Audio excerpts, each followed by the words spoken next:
నేను చూడు కరెక్ట్గా వేస్తుంది. ఓకే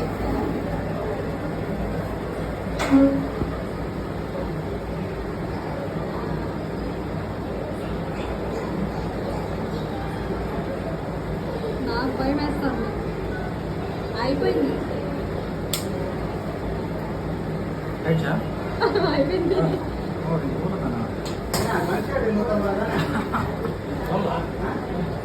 తెలియదా అబ్బు కూడా అట్లా చేయించేద్దాం అయితే. ఎలా ఉంది?